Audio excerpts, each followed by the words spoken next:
yang kami tinggal. Tidak ada yang lain Tuhan, hanya Engkau ya Yesus. Kina ya rama lama ya ya rama lama lama lama ya sana ya rama lama ya kina ya rama lama lama ya sana ya rama lama sembah dia kina ya rama lama ya Engkau yang bisa berbahasa roh kau bahasa roh. Kina ya rama lama ya kina ya rama lama ya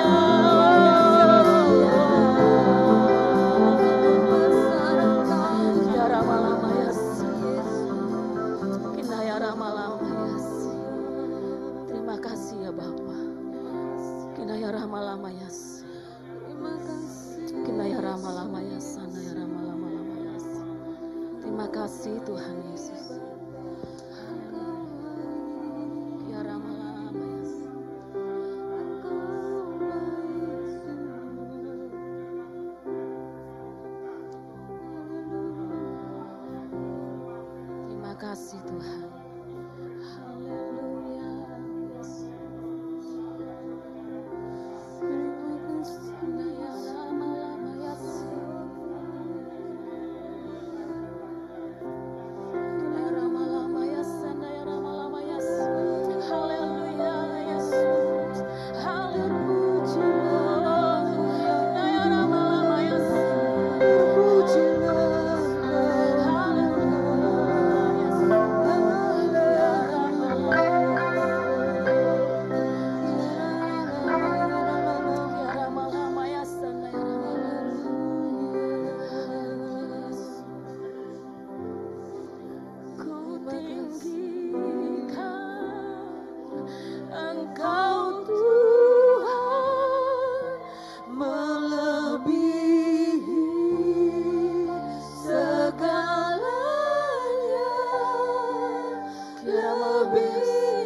bersama-sama katakan Amin. amin.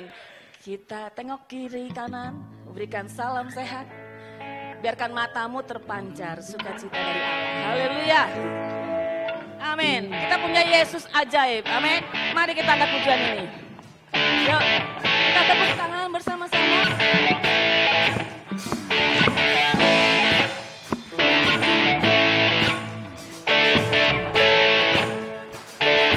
Katakan, Yesus ajaib, Tuhanku ajaib, Kasih-Nya ajaib bagiku.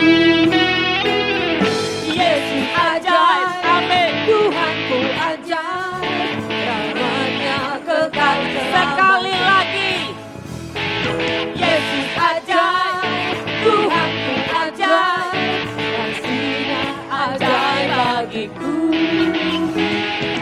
Yesus ajaib, Tuhanku ajaib, rahmat-Nya kekal selamanya. tak berubah, Tak berubah kasih-Nya, setiap hari bertambah indahnya. Sampai bumi berlalu dan habislah ragaku. Yesus ajaib bagiku. tak berubah, oh tak berubah. Kasih-Nya, setiap hari bertambah indahnya. Sampai bumi berlalu dan habislah ragaku. Yesus ajaib bagiku.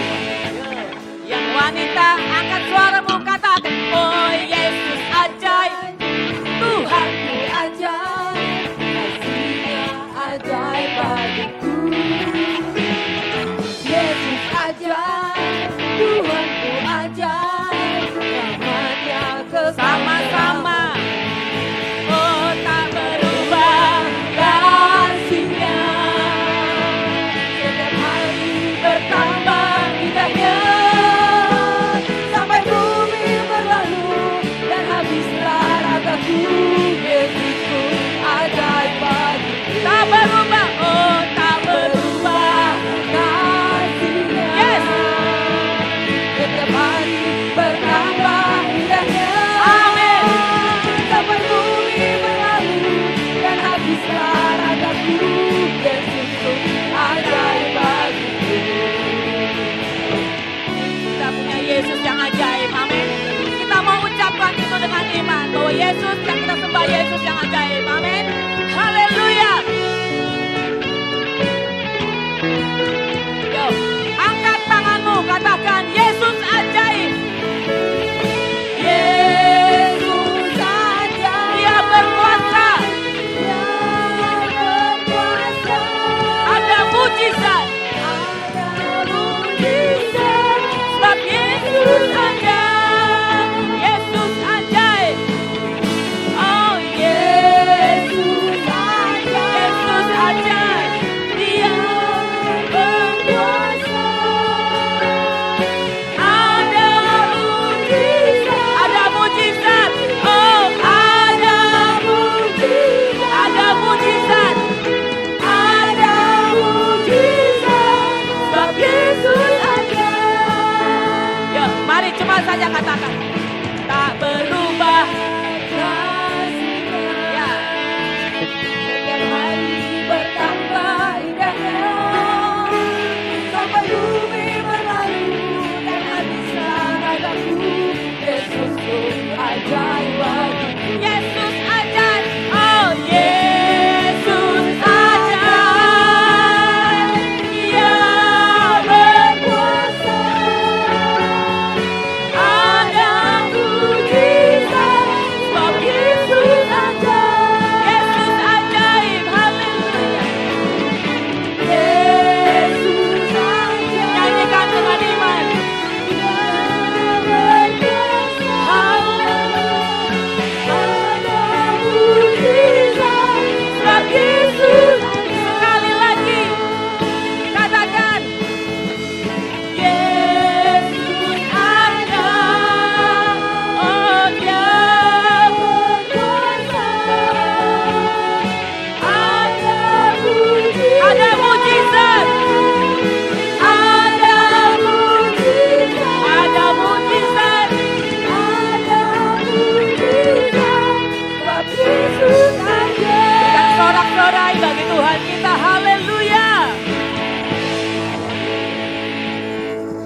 Silakan duduk Bapak Saudara yang kasih Tuhan.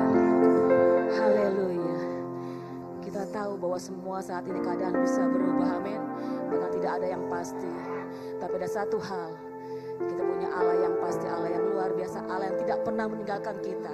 Immanuel, Allah beserta dengan kita. Mari kita mau bawa doa kita, bawa kerinduan kita. Bila Tuhan beserta kita, tidak ada yang dapat melawan kita. Amin. Haleluya. Terima kasih Bapa. Terima kasih Tuhan. Bila Engkau tak besertaku,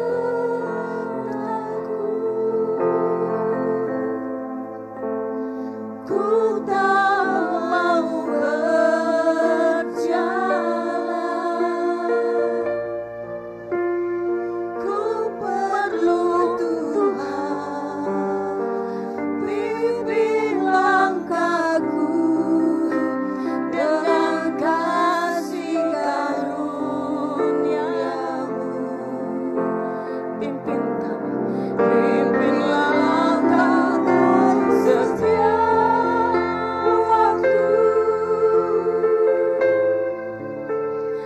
berjalan dalam Roh-Mu.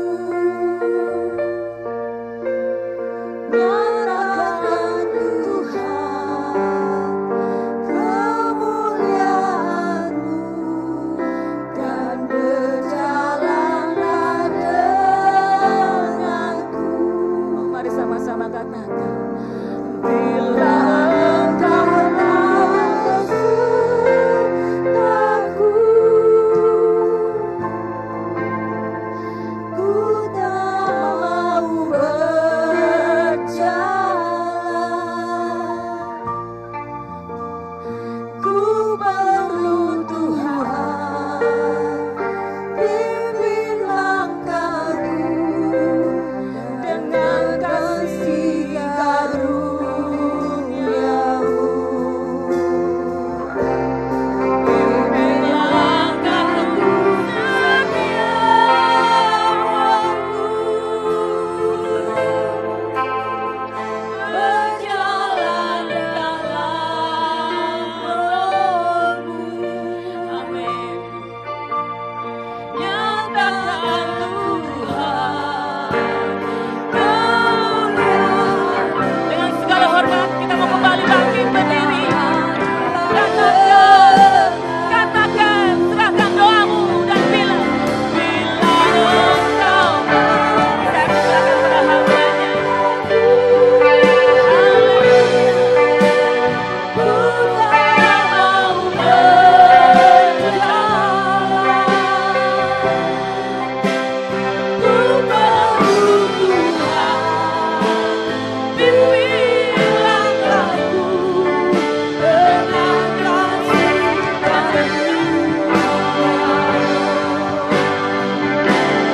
pimpin langkahku berjalan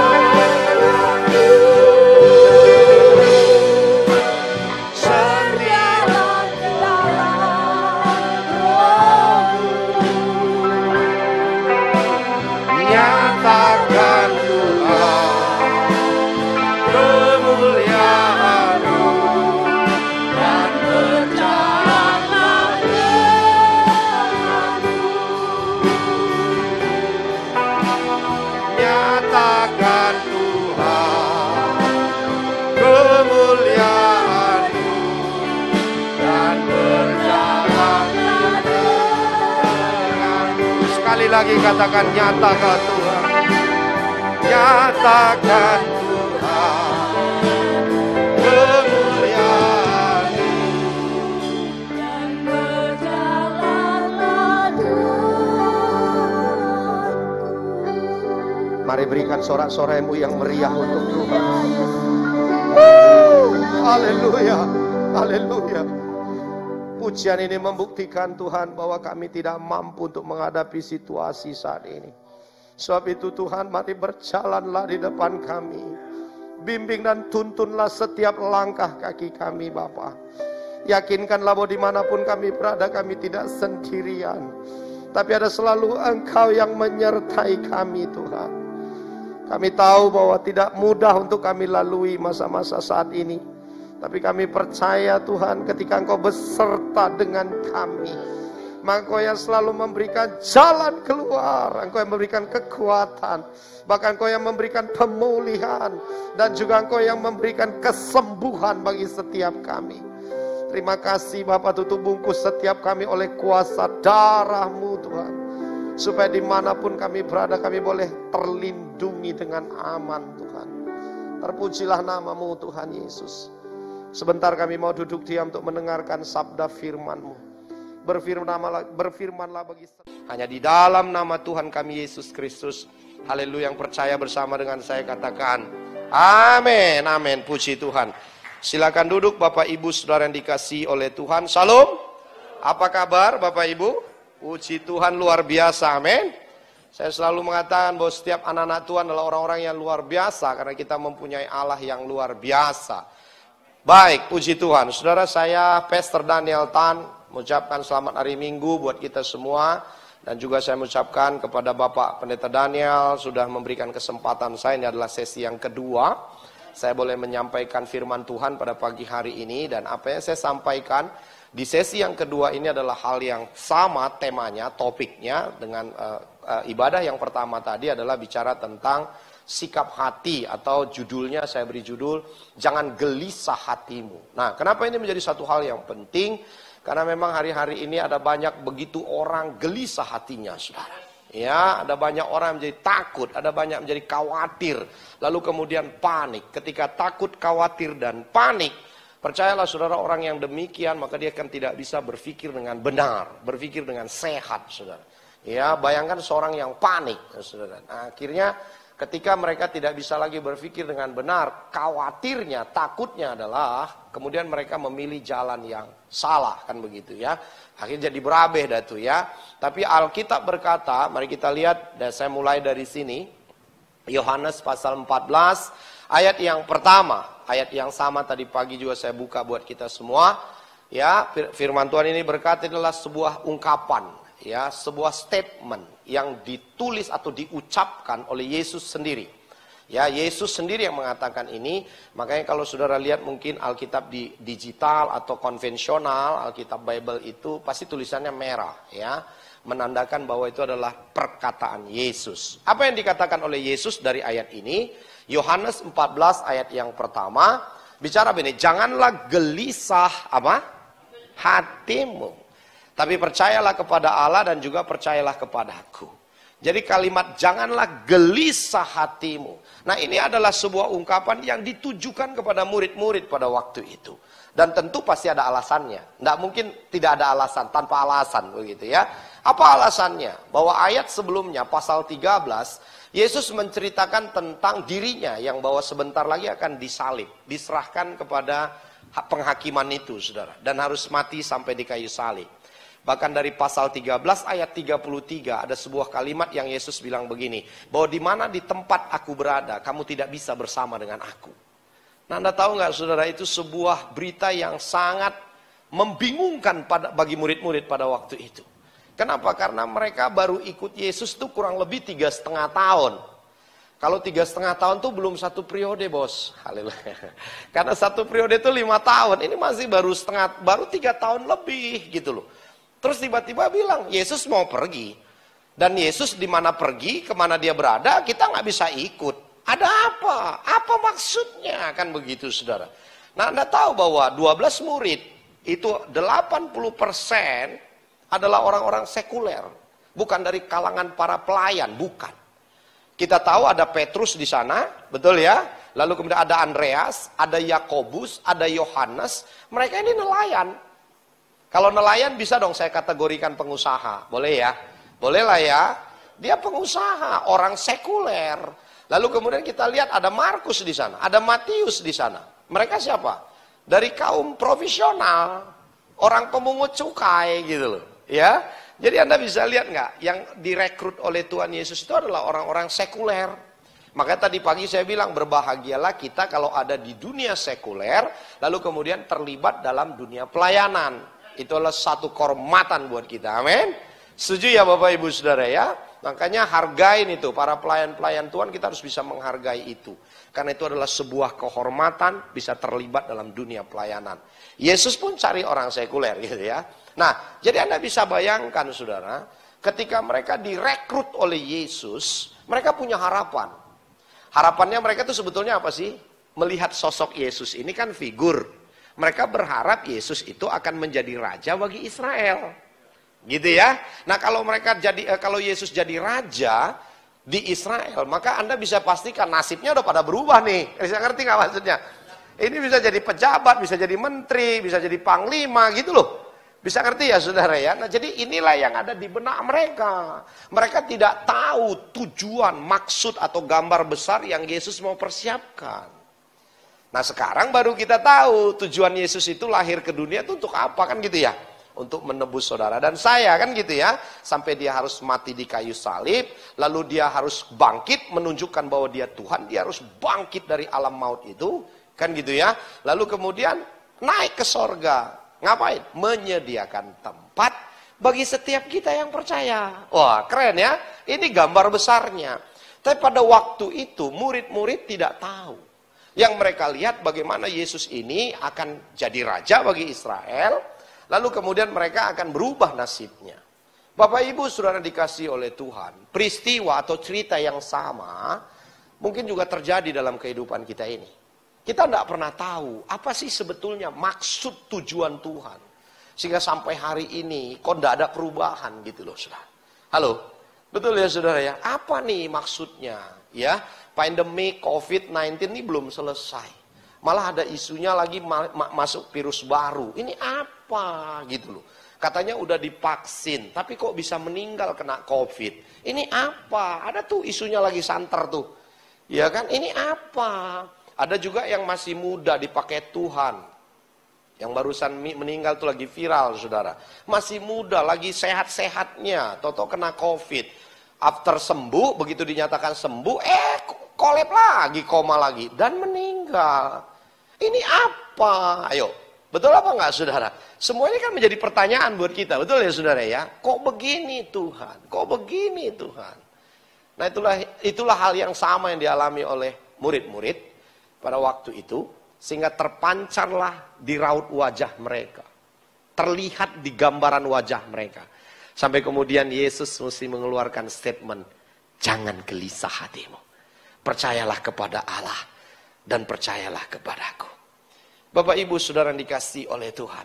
Pesan yang sama adalah yang mau saya sampaikan kepada kita semua. Bahwa jangan gelisah hatimu. Kalaupun ada hal-hal yang mungkin tidak sesuai dengan yang saudara harapkan. Saudara mungkin bertanya-tanya. Ini kenapa, kok begini dan sebagainya. Tapi satu hal firman mengajarkan kita pagi hari ini. Jangan gelisah hatimu. Tetaplah percaya kepada Allah. Dan juga percayalah kepadaku. Yang setuju katakan amin. Amin saudara. Ya. Nah seringkali saudara yang dikasih oleh Tuhan, apa sih yang menjadi pemicu hati orang gelisah? Nah ini kan mesti kita belajar dong ya. Apa sih yang menjadi pemicu? Kenapa hatimu gelisah? Penyebabnya seringkali karena masalah Pak. Betul enggak? Halo? Coba bilang sama saya, masalah. Iya toh? Kenapa sih itu bisa jadi masalah? Ya itu tadi yang saya bilang. Sesuatu yang terjadi tidak sesuai dengan yang kita harapkan. Ya, kita udah bikin planning nih Pak. Begini, akan begini, akan begini, akan begini. Tapi kok begini gitu loh. Nah itu bisa jadi masalah tuh. Nah itu membuat Anda jadi gelisah tuh hatinya tuh. Halo, betul ya saudara?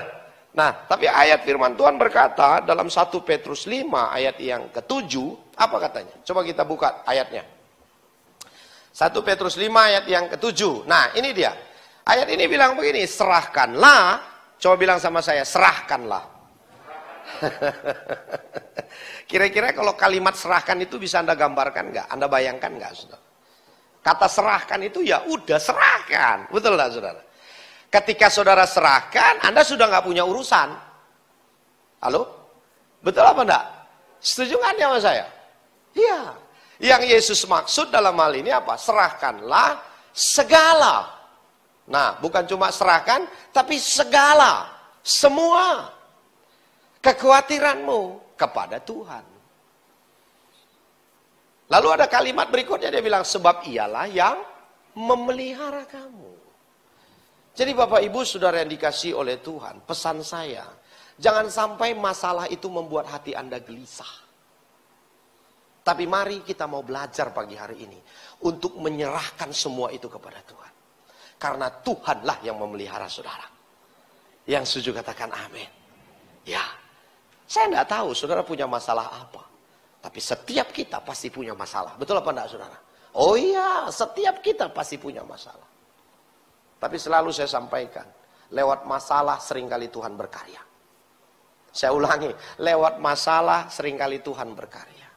Kalau semuanya landai, tahu landai enggak? Ini bahasa-bahasa tentara nih. Landai itu tenang.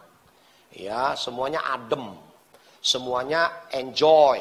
Apa yang saudara harapkan Anda bisa dapat. Apa yang saudara minta Anda bisa terima begitu ya. Ya, enggak ada tantangannya. Betul ya?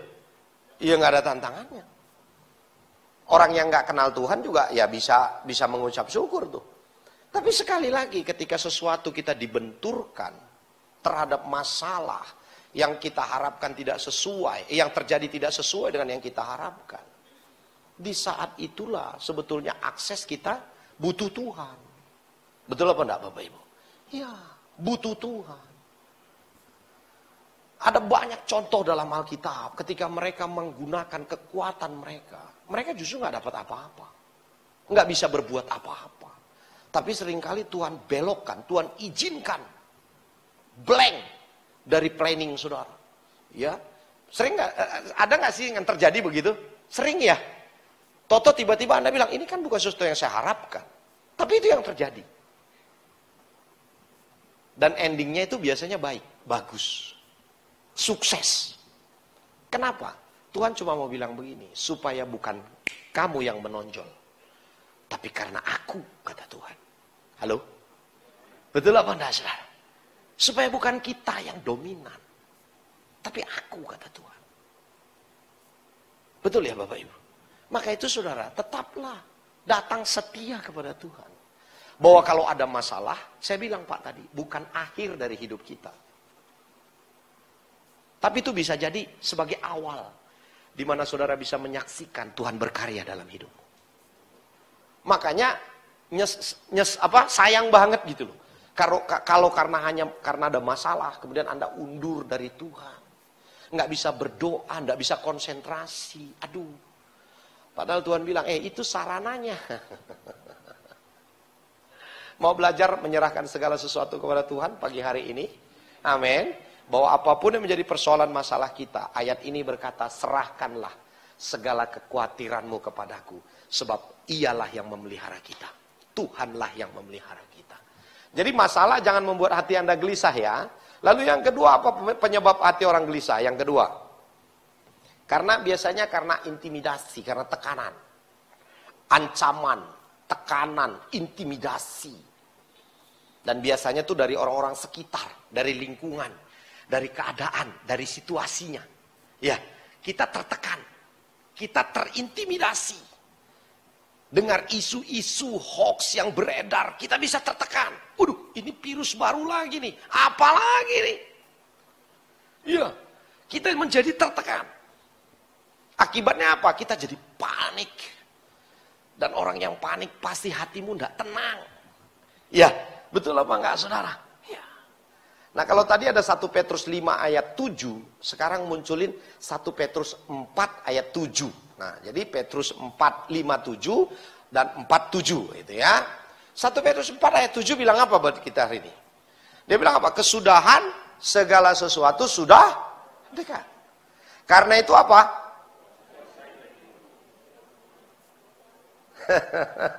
Karena itu kuasailah dirimu. Jadilah apa?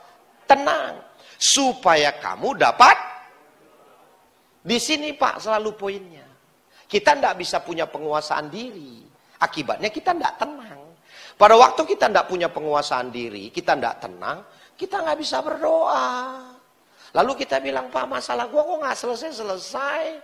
Soalnya kita nggak bisa buka akses. Halo, betul apa? Kita nggak bisa punya akses naik ke sorga nih masalahnya. Nah itulah sebabnya saudara yang dikasih oleh Tuhan, kita belajar pagi hari ini saudara. Bawa data, serahkan. Selain daripada serahkan, Anda harus punya penguasaan diri. Jadilah tenang, supaya kamu dapat berdoa. Dan saya percaya saudara, ketika Anda tenang, punya penguasaan diri yang baik. Lalu pada waktu Anda berdoa, Anda tahu gak? Anda sedang membuka sorga. Betul apa enggak saudara? Ya. Anda interaksinya lancar gitu loh saudara. Dapat hotspotnya kencang.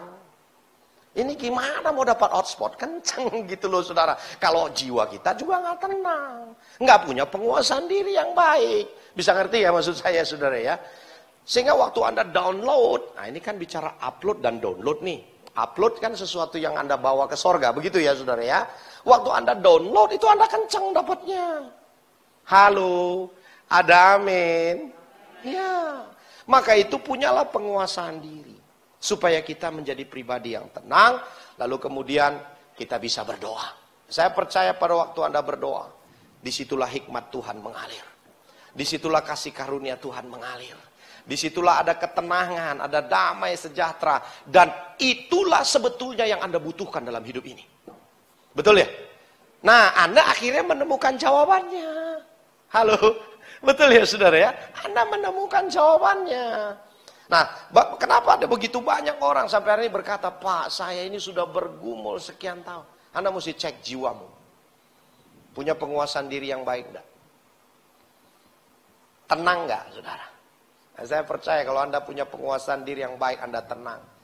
Anda mengalir bersama Tuhan tuh enak banget. Betul ya, saudara? Pada waktu Anda bilang, Tuhan, terima kasih. Wah, tuh mengalir, enak banget. Dan orang-orang yang seperti ini adalah orang-orang yang bertahan di hari-hari ini. Yang setuju katakan amin. Lalu yang berikutnya, apa penyebab orang sehingga hatinya gelisah? Kalau tadi yang pertama karena masalah, lalu yang kemudian karena intimidasi. Nah yang ketiga ini juga penting nih kita cross check nih. Karena hati, sikap hati. Hati yang tidak mau mengampuni bos. Menyimpan kepahitan. Menyimpan dendam. Nggak bisa melepaskan pengampunan Pak. Akibatnya apa? Nggak tenang tuh jiwa. Begitu kita ketemu sama orangnya, coba tuh bayangin. Kalau Anda sakit hati sama orang ya. Terus tiba-tiba tanpa Anda sadar, ketemu sama orangnya. Gimana reaksi Anda? Hah? Ayo. Coba kita cek. Atau pura-pura nggak lihat? Pura-pura pergi? Atau gimana sih? Artinya apa? Itu kan dipengaruhi oleh jiwa. Betul apa enggak, saudara? Kenapa? Karena berontak. Tapi sebaliknya, kalau kita lepaskan pengampunan, ada sukacita nggak, saudara? Ya. Jadi sebetulnya ya, orang yang bisa melepaskan pengampunan adalah orang yang menang. Adalah orang yang menang. Dialah yang menerima kemenangan, karena dia tidak punya beban. Di urusan ini, saya nggak pernah kenal tuh yang namanya sakit hati, saudara. Apakah karena memang sudah terlalu sakit? Saya nggak tahu gitu loh. Tapi saya buktikan ketika ibu saya buang saya atau bapak saya meninggalkan ibu saya ketika saya ada dalam kandungan mama saya. Dan kemudian mama saya meninggalkan saya belum usia 1 tahun. Dua-duanya meninggalkan saya. Dan lama nggak ketemu. Sampai usia 30 tahun. Saya yang datang cari papa saya. 2 tahun kemudian, berarti di usia 32 tahun, saya yang cari mama saya. Dan hari ini kami sudah rekonsiliasi. Dan hubungan kami baik sekali. Dan saya beruntung masih punya kedua orang tua. Lalu orang tanya, kalau gue tahu cerita kamu dari buku Anak Sampah, kok bisa kamu bisa ngampunin orang tua sebegitunya? Dia bilang. Saya bilang, apa alasan saya untuk sakit hati dengan mereka? Saya nggak punya alasan. Karena memang begitulah cara Tuhan untuk mendesain setiap anak-anaknya. Betul apa enggak, saudara? Ya, dengan peristiwa-peristiwa yang sakit memang. Sakit kalau Anda pikirin. Haleluya. Tapi enjoy kalau Anda bisa nikmatin. Loh, saya bersyukur loh, bagaimana perlakuan kedua orang tua saya terhadap saya. 42 tahun yang lalu, karena usia udah mau 42 nih Pak. Ya saya bersyukur sehingga saya bisa menjadi seperti sekarang ini. Jadi saya percaya semua apapun bahwa rancangan Tuhan itu tidak pernah mendatangkan kecelakaan. Itu amin loh buat kita. Betul apa enggak saudara? Semua Tuhan desain karena ada maksud, ada tujuan di dalamnya. Jadi jangan sampai karena sudah tidak melepaskan pengampunan, lalu kemudian Anda tidak punya damai sejahtera. Dan membuat hatimu gelisah.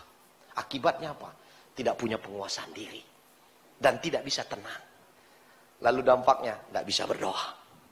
Kalau saudara tidak punya penguasaan diri, Anda tidak tenang, hatimu gelisah. Anda tidak bisa berdoa. Kita tidak bisa mendapatkan akses dari sorga. Karena lihat baik-baik, Matius 16 ayat 19 itu bilang apa? Apa yang terikat di dunia akan terikat di sorga. Apa yang terlepas di dunia akan terlepas di sorga. Lihat ya, sorga itu independen. Sifatnya tetap. Dia menunggu reaksi kita di bumi. Betul enggak? Enggak ada ayatnya bilang ikat di bumi, lepas di sorga. Jangan ngaco, saudara. Enggak begitu ayatnya. Ikat, lepas. Berarti sorga itu nunggu kita. Bagaimana reaksi dan sikap kita di bumi itu menentukan sorga, saudara. Anda bisa lihat ya, ini biar menjadi satu pewahyuan buat kita. Jadi tidak ada yang sulit. Kuncinya ada di kita. Sikap dan reaksi kita itu yang menentukan sorga terbuka. Betul enggak, saudara? Dan itu tidak bisa dibohongi. Sikap dan reaksi itu kan pribadi sifatnya. Betul apa enggak? Nggak bisa Anda bohongi. Karena itu urusannya sama Tuhan, bos. Kita bisa bilang, ya deh, gue udah ampunin dah. Males gue dikonselingin terus sama Pak Pendeta. Ya udah, gue ampunin. Pengampunan itu mesti clear, Bapak Ibu. Karena lihat ya, tadi saya kasih ilustrasi. Saya dengan Pak Daniel misalnya. Ini sama-sama Daniel nih, Daniel Tan. Ini Daniel apa lu, bro? Ini sama Pak Daniel misalnya punya masalah. Lalu kemudian kita rekonsiliasi. Di depan jemaat kita udah maaf-maafan nih. Selesai. Clear. Tapi suatu hari masih bisa nggak antara kami berdua bikin salah? Bisa dong, betul nggak saudara? Namanya manusia. Nah kalau saya nggak betul-betul clear, mengampuni hanya karena sesuatu, itu sama dengan Anda nyembunyiin kotoran di balik karpet. Betul nggak? Nggak clear. Begitu dia bikin salah atau saya bikin salah ke beliau, apa yang terjadi saudara? Bisa keluar lagi itu semua. Dulu aja gua udah ampunin lo, coba betul nggak? Akibatnya apa? Bisa kepahitannya double. Nah, jadi saya mau bilang nih, kalau kita mau melepaskan pengampunan harus clear. Sehingga itu tidak lagi menjadi batu sandungan buat saudara. Haleluya, ada amin saudara. Jadi saya cuma mau bilang bahwa Tuhan punya rencana dalam setiap peristiwa. Apapun yang terjadi, Tuhan punya gambar besarnya. Kalau hari ini kita nggak tahu, ya memang kita masih ada di dalam situasi itu. Tapi one day, suatu hari kita akan berkata, aku tahu apa? Nggak dengar saya. Aku tahu apa? Sekarang. Ada ayatnya nggak tuh? Bahwa Allah turut bekerja dalam segala hal untuk mendatangkan kebaikan bagi mereka yang mengasihi Dia. Coba bilang, aku tahu sekarang. Mana sih ayatnya munculnya? 828 ya. Takutnya salah lagi kita ngomong. Kalau ayat itu bilang aku tahu sekarang, itu peristiwanya sudah lewat atau masih terjadi? Sudah lewat. Makanya kalau sekarang mungkin ayat ini kita belum bisa bilang aku tahu sekarang karena masih semua bertanya-tanya. Tapi saya yakin dan percaya suatu hari kita akan berkata kita tahu sekarang bahwa melalui pandemik COVID-19 Tuhan turut bekerja untuk mendatangkan kebaikan bagi mereka yang mengasihi Dia. Nah, jadi semua Tuhan punya tujuan. Tuhan punya ending yang baik, saudara. Halo, ada amin. Nah, lalu kalau kita kembali ke Yohanes 14 tadi. Jadi tujuan Tuhan itu sebetulnya apa sih? Karena Dia mau mati sampai di kayu salib. Itu tujuannya. Untuk apa? Supaya menebus kita. Betul ya saudara ya? Lalu kemudian bangkit, naik ke sorga untuk menyediakan tempat bagi kita. Jadi nanti Yohanes 14 itu Anda baca sendiri ada di rumah ya. Mulai 1, 2, 3, 4, 5 terus sampai 15. Lalu munculkan ayat 16 deh. Munculkan ayat 16. Ini yang saya mau sampaikan. Nah bahwa di ayat 16 dia bilang, aku akan meminta. Jadi Anda ditinggal, kita murid-murid itu ditinggal bukan cuma sekedar ditinggal. Ada kalimat yang Yesus bilang begini, aku akan meminta kepada Bapa. Wah, ini keren banget nih. Dan ia akan memberikan kepadamu apa? Seorang penolong yang lain. Supaya ia apa? Menyertai kamu selama-lamanya. Haleluya. Jadi Yesus cuma mau bilang, nih kalau gue sampai 3,5 tahun bareng sama lo, ini sekarang gue lagi mau minta nih sama Bapa, supaya ia akan memberikan seorang penolong. Coba bilang seorang. Pribadi dong, betul nggak saudara? Ya, seorang penolong yang akan menyertai kamu untuk selama-lamanya. Wih, saya sampai di sini gedek-gedek tuh, Tuhan tuh baiknya luar biasa loh. Jadi dia bukan cuma serta-merta mau meninggalkan begitu saja. Tapi dia minta kepada Bapa seorang penolong. Yang dimaksud dalam hal ini siapa? Roh Kudus. Itulah yang menjadi penolong kita, pendamping kita. Jadi poinnya, saudara, supaya saudara tahu jangan sampai gelisah hatimu. Yang pertama dari ayat ini, saya bisa buktikan bahwa Anda tidak sendirian. Yang setuju katakan amin. Enggak dengar saya, yang setuju katakan amin. Ya. Anda tidak sendirian. Tapi ada Tuhan yang menyertai melalui Roh Kudusnya yang dia berikan kepada saudara. Yang menjadi penghibur saudara, yang menjadi penolong saudara. Dan dimanapun saudara berada, Anda tidak sendirian. Hal yang sama Allah ungkapkan kepada bangsa Israel pada waktu mereka keluar dari Mesir. Mereka takut menghadapi musuh. Saya ambil dalam kitab Ulangan pasal 31 ayat yang ke-6. Allah berfirman demikian. Kuatkan dan teguhkanlah hatimu. Ini menjadi penting. Anda mesti kuat, Anda mesti teguh. Hatimu mesti kuat. Amin. Lalu dia bilang ini, janganlah takut dan janganlah gemetar karena COVID. Karena masalah. Karena sakit penyakit. Karena tekanan, karena intimidasi. Halo, karena krisis mungkin. Jangan takut. Lalu mereka dia katakan sebab Tuhan Allahmu dialah yang berjalan menyertai engkau dan ia tidak akan membiarkan engkau dan tidak apa? Meninggalkan engkau. Saudara bisa lihat enggak? Penyertaan Tuhan itu sempurna, luar biasa. Jadi saudara mesti pastikan, dimanapun saudara berada, Anda tidak sendirian. Tapi ada selalu pertolongan Tuhan yang menyertai saudara. Kita mesti ingat nih baik-baik saudara. Supaya kita kuat menghadapi situasi ini. Lalu yang kedua, bahwa Anda terbukti tidak sendirian. Karena Anda tidak sendirian, berarti yang kedua ada harapan dong. Betul ya saudara ya? Ada pengharapan dong. Oh haleluya. Itu yang dikatakan Amsal 23 ayat 18. Karena masa depanmu sungguh ada dan harapanmu apa? Tidak akan hilang. Kenapa? Karena kita tidak sendirian. Karena ada yang menyertai kita.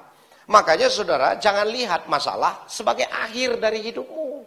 Tapi lihat bahwa masalah itu adalah sebagai sarana Tuhan untuk menyatakan karyanya dalam hidup kita saudara. Yang setuju katakan amin. Ya. Jadi ada harapan. Coba bilang sama saya, masih ada harapan. Amin. Bahwa apapun yang terjadi, masih ada harapan.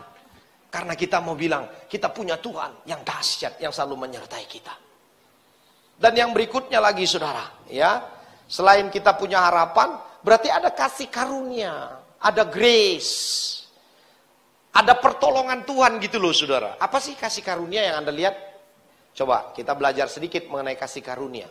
Kasih karunia itu yang saya pelajari, sesuatu yang Anda tidak tahu tapi Tuhan buat tahu. Itu grace. Sesuatu yang Anda nggak bisa tapi Tuhan buat bisa. Itu grace. Betul ya saudara ya? Sesuatu yang Anda tidak sanggup, tidak mampu tapi dimampukan oleh Tuhan. Itu grace. Anda boleh, yang lain mungkin berjalan secara natural, tapi Anda berjalan secara supranatural. Itu grace. Contoh natural, supranatural itu begini Pak. Kalau saudara pergi ke bandara Soekarno-Hatta, ya atau di bandara manapun, saya selalu temukan tuh lift berjalan tuh. Pernah lihat nggak sih? Lift berjalan tuh Pak. Namanya apa sih? Ban berjalan atau lift berjalan ya? Lift berjalan dah ya. Tujuannya apa? Untuk menolong orang jalan biar nggak capek kan ya? Betul ya saudara ya? Jadi ada dua tuh Ada orang yang berjalan di lift berjalan, ada orang yang berjalan secara natural, betul kan ya? Nah, menuju sasaran bisa dua-duanya sampai nggak? Sampai dong, betul nggak ya? Tapi mana yang lebih cepat? Yang ada di lift berjalan dong, betul nggak saudara? Nanti praktekin ya, waktu saya lihat itu Tuhan kasih hikmat. Nah, ini gambaran kasih karunia nih. Orang yang berjalan di lift berjalan itu gambaran kasih karunia. Anda di situ nggak usah jalan, diem pun bisa nyampe, betul nggak? Tapi bukan berarti karena kasih karunia Anda nggak kerja ya. Bukan begitu maksudnya. Tapi Anda ngalamin percepatan. Bayangin kalau Anda jalan, itu kayak terbang loh. Betul ya? Sementara yang di natural, dia mesti pontang-panting nih. Kalau dia mau cepat sampai tujuan, dia mesti lari, ngos-ngosan. Betul nggak saudara? Nah, Anda bisa ngerti maksudnya. Itulah kasih karunia. Makanya saudara, dari ayat yang tadi kita baca Yohanes 14 ayat 16 tadi, dibuktikan bahwa ada kasih karunia yang menyertai saudara. Karena itu pagi hari ini, mari kita belajar. Jangan gelisah hatimu, tapi tetaplah percaya kepada Allah. Dan percayalah kepada Yesus Kristus yang menjadi Tuhan dan Juru Selamat kita. Saudara, saya mau bilang begini, kalau Anda gelisah, Anda takut, khawatir, dan panik, itu tidak akan memberikan faedah apapun dalam diri saudara. Alkitab juga bilang tidak akan menambahi dan tidak akan mengurangi masalahmu. Yang ada menambahi, bikin masalah. Betul nggak saudara? Saya ingat tuh waktu Petrus, waktu Yesus muncul di tengah laut, mereka bilang hantu. Pernah dengar cerita itu? Matius 14 ya. Lalu tiba-tiba Yesus bilang, tenanglah, aku ini, jangan takut. Munculin deh. Matius 14 ayat 27. Nah, kita mesti belajar nih satu cerita ini. Ini enak banget ceritanya, saudara. Ya, tapi Yesus segera berkata kepada mereka, tenanglah, aku ini, jangan takut. Kenapa? Karena ayat sebelumnya mereka bilang, itu hantu. Kurang ajar nggak nih, saudara? Padahal masih di dalam satu pasal yang sama. Nanti ada baca di rumah ya. Pasal 14 itu menceritakan dua cerita. Di mana Yesus waktu itu lagi KKR, betul? Waduh, waktunya udah mau habis lagi. Nah, waktu lagi mau KKR, Yesus selesai KKR, sore-sore, murid-murid suruh mereka pulang. Tapi Yesus bilang, jangan suruh mereka pulang sebelum kamu kasih mereka makan. Bingung dah tuh murid-murid, bagaimana mau ngasih makan orang sebanyak ini? Lalu tiba-tiba Yesus bilang, apa yang ada padamu? Jadi Yesus enggak tanya, berapa depositomu? Enggak loh, haleluya.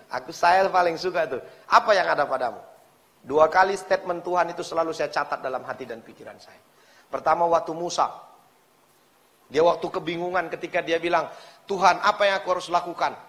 Karena dia udah bilang sama bangsa Israel waktu dikejar-kejar sama tentara Mesir tuh, ingat nggak? Kan ada laut mati tuh, mereka nggak bisa kemana-mana, depan laut, di belakang tentara. Ngomel itu bangsa Mesir, bangsa Israel. Lalu tiba-tiba Musa bilang begini di Keluaran 14, tenang, Tuhan yang akan berperang menggantikan engkau, dan kamu akan diam saja. Wih, haleluya. Saya sampai mikir, kapan Musa lihat Tuhan perang? Nah iya kan? Nah, tapi waktu itu dia bilang sama Tuhan, apa yang aku harus lakukan? Allah yang sama bilang, apa yang ada padamu? Lalu Musa bilang, tongkat bos. Ya udah, pukulkan tuh ke laut. Anda bisa bayangkan nggak kalau kita jadi Musa? Apa maksudnya nih pukul ke laut? Coba. Tapi waktu dia pukulkan laut itu terbelah, saudara. Betul ya saudara ya? Nah sama, waktu murid-murid juga bilang, apa yang ada padamu? Yesus juga bilang, apa yang ada padamu? Lalu Yohanes bilang, kami melihat di sini ada seorang anak kecil yang membawa 5 roti dan 2 ikan. Tapi apalah artinya untuk orang sebanyak ini? Yesus bilang, bawa kemari. Lalu waktu ada di tangan Yesus, Yesus mengadah ke langit. Dan dia berdoa serta mengucap syukur. Kira-kira 5 roti 2 ikan untuk 5.000 yang makan kurang nggak? Berarti dalam kekurangan dong. Kok bisa ngucap syukur? Hahaha. Karena kita mesti belajar nih, betul nggak saudara? Belajar dari Tuhan Yesus. Dalam situasi kekurangan pun dia mengucap syukur. Dan akibatnya apa? Waktu dia bagikan, roti itu udah habis-habis. Jadi saya cuma mau bilang begini, kalau Anda ngalamin kekurangan, Anda mengucap syukur, ada mujizat dalam ucapan syukur. Haleluya. Lalu setelah mereka selesai makan pulang, masih dalam Matius 14, Yesus bilang, bertolaklah kalian duluan ke seberang, karena aku mau naik ke atas gunung untuk berdoa. Waktu mereka mendayung perahunya beberapa mil ke danau, tiba-tiba angin sakal datang. Akibatnya apa? Mereka menjadi takut, khawatir, dan panik. Yesus yang sama tadi sore bikin KKR, bikin mujizat besar, berubah mereka lihat jadi hantu. Loh, bisa ngerti maksudnya saudara? Jadi takut, khawatir, dan panik tidak memberikan faedah apapun. Justru membuat kita mundur. Lah, Yesus yang sama loh jadi hantu.